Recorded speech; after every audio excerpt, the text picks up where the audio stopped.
What's going on, guys? Welcome back to another episode of Flying Brian's Garage.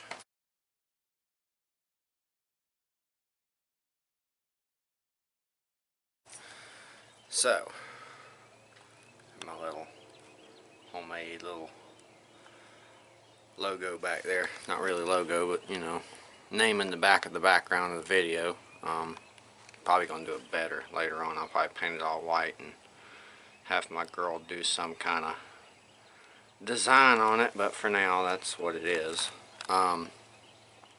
Today this video is going to be focused on the Hydro Dragster John Deere. So I've got some shuffling around to do. I'm actually going to relocate the beast, her tractor, and the mud slut, so I actually have more room to move around in here. And then we're going to get to this, and as you see, I've already stripped off quite a bit. The pile under here is everything that I've stripped off so far, so except for the grill. I'm doing weight reduction and all that good stuff. So we're going to, well, I'm going to cut the camera and get all this stuff shuffled around, get everything straightened up, and then I will get back on here and we will start working on the John Deere Hydro Dragster. Alright, still moving a couple things around the yard here. Straightening up, trying to clean up, trash up. Ended up spending a little more time than I wanted to going through the yard and picking up trash when I took the trash down, because it was strode everywhere and I can't have my house looking like that. It just reflects on your character. Nah, keep stuff ship shape. So all this has been went through. I kind of reorganized the tires over here. Got that piece of wood down that was falling, all that good stuff. So I'm actually about to get this moved into the carport up there, because it'll be protected from the weather there a lot better than down here. Get the scooter in the shop, because I'm probably pulling the tires off of it for the John Deere. Get all these mower decks over here nice and neat, and then I can put my trailers back in here. So that's kind of the plan. That's what we're going to do. So we're going to go ahead and get this unit moved and come back for the other one. Alright, we got the bike loaded up, ready to go into the shop.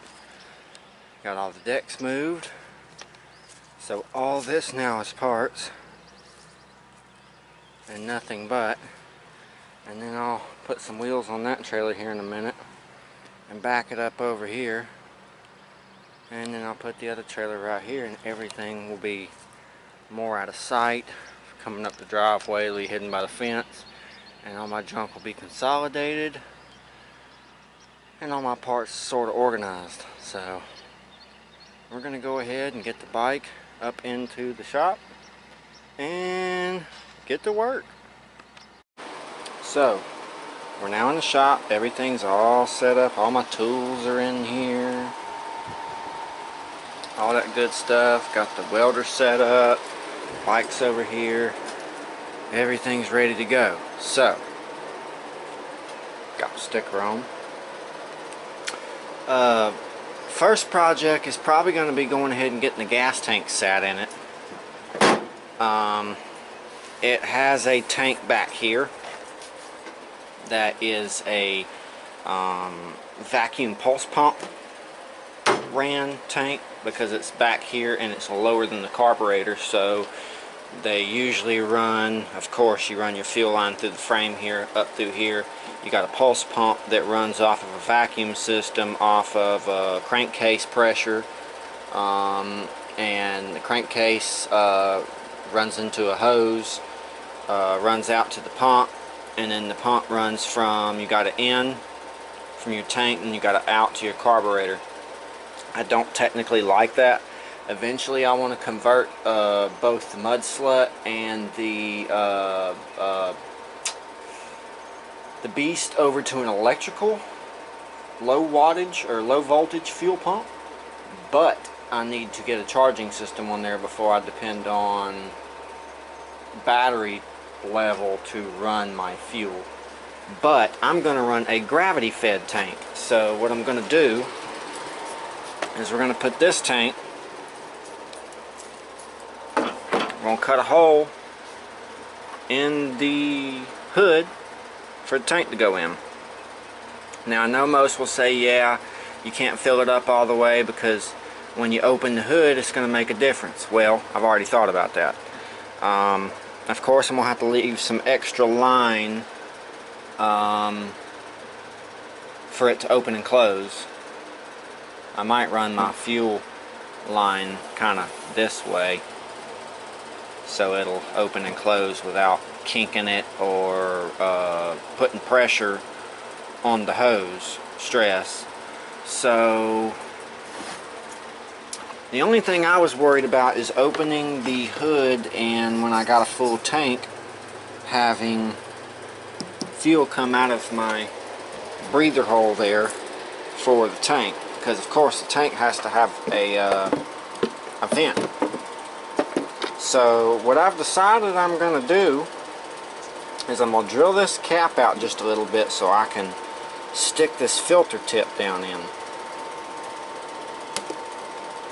and that'll be my crank or my gas tank vent. And anytime I open the hood, all I'll have to do is shut off the vent. That way it can't spill out. And when I got the hood closed and I'm ready to ride, crack my vent open, and then I got my tank vented. So I'm going to have a shut off on my tank vent, and I'm also going to have a shut off on my fuel line. So I think with the two of those, that should be great. Also going to have a crankcase vent here. I'm doing away with this carburetor setup and this air box setup. I'm going to try to make some kind of air breather maybe come out the front. I don't know if I'm going to go with this or what, but something like that maybe. So we're going to get to it and see how far we get. Alright, we have our fuel tank cut in place.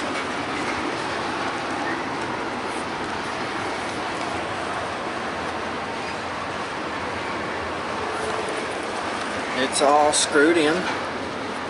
Here we have our fuel vent tube. There's open vent. There's closed vent.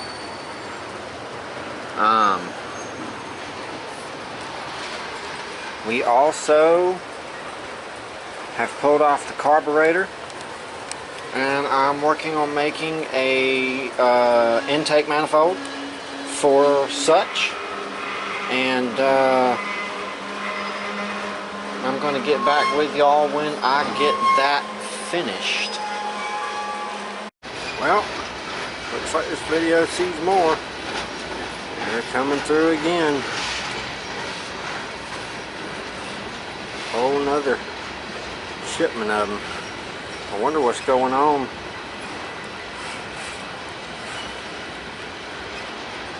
Ain't no telling.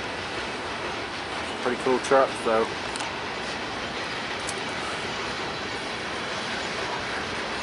Pretty cool military trucks.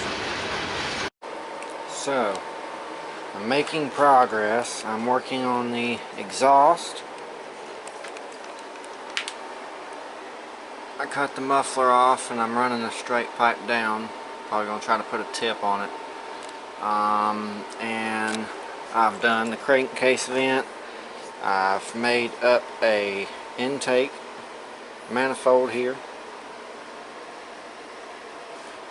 And I have my carburetor out front now. And here is my breather. I'm trying to find two nuts to hold that on. So that's going to be the setup. We're going to see how it runs like this. I might have to do some tweaking and adjusting, but I've got my choke ran already, and it's working. I've got a throttle spring already on here, so throttle's nice and tight. It's also working on the inside. I'm going to have 2 fuel filters on this and 2 shut-offs. Actually, 2 fuel filters on the line, 2 fuel filters on the breather. I put another one up top just to make sure that it doesn't suck in dirt, just in case I do dirt racing. But I'll have a shut-off here to open up the vent, and 2 filters there to filter out the air. Then I'll have a filter here to filter out the air for the crankcase vent. Then I'll have my main air filter, of course. Then I will have the 2 fuel filters on the fuel line, another shut off for the fuel since it's gravity fed, and yeah, that will be the setup. So here's the other fuel filter for the line. I have it just added in the hood there, and then a shut off. That way if I ever have to take the hood off, I can take it off with the tank on it and shut the fuel off to it, and it won't leak or any of that good stuff. So that's kind of my idea with this build. I think so far it's looking pretty badass. Yeah, we're just going to continue on and continue on, keep on trying, get it on done. I'm not going to have any electrical on this. I'm probably going to have to make a linkage out of some coat hanger for my governor to my throttle there, and I'll put a spring on the governor and run my cable for my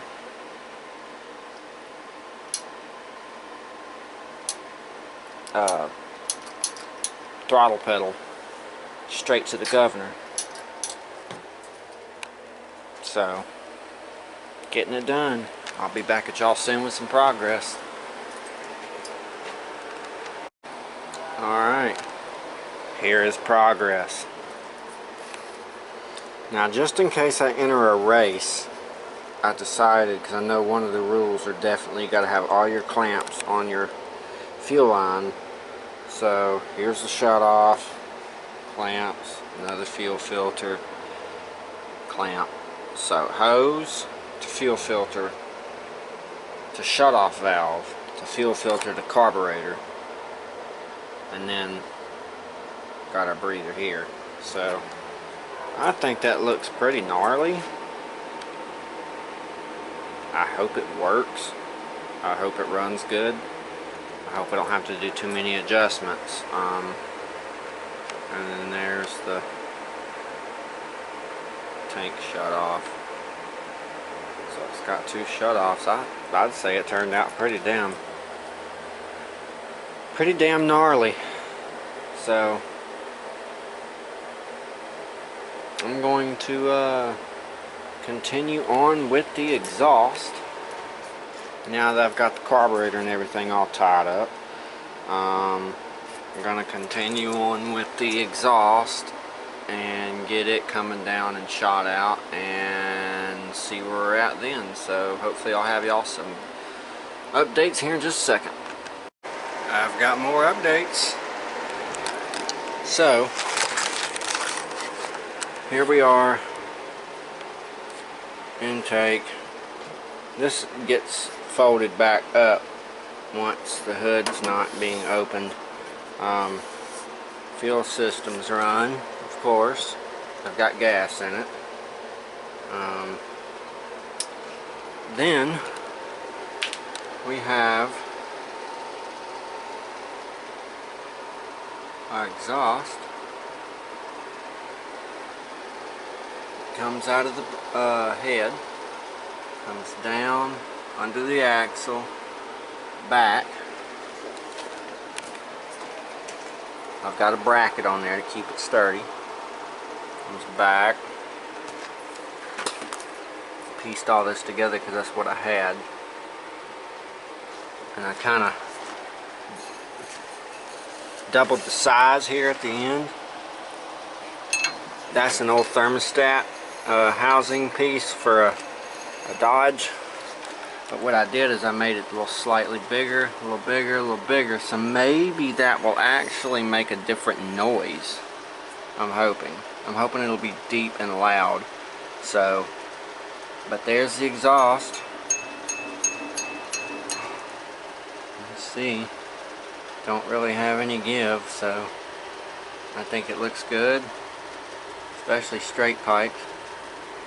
So yeah, guys, we're gonna keep on keeping on with the build, and I think what I'm gonna do next is go ahead and get a linkage hooked up for the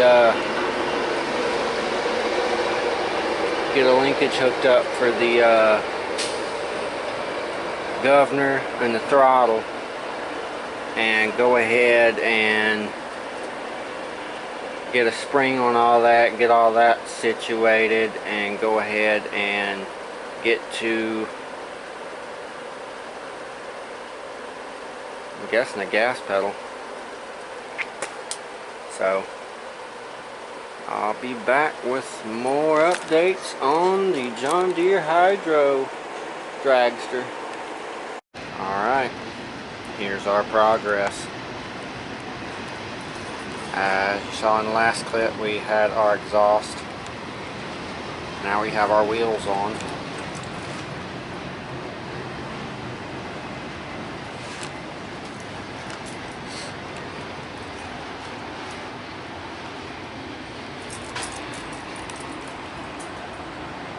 I think they look good. So tomorrow I'll be coming back out here and getting back on it. Tomorrow I will probably try to hook up a linkage and do a few other things and get it running, but I'm going to cut this video here and just do a part 2 on the progress of the Hydro Dragster John Deere. So I hope you guys like this video as much as I'm liking this build. Give me a thumbs up, go down below and comment if you have any questions or anything you want to say. Subscribe if you haven't done so yet, and stay tuned for part 2. I'll see you then.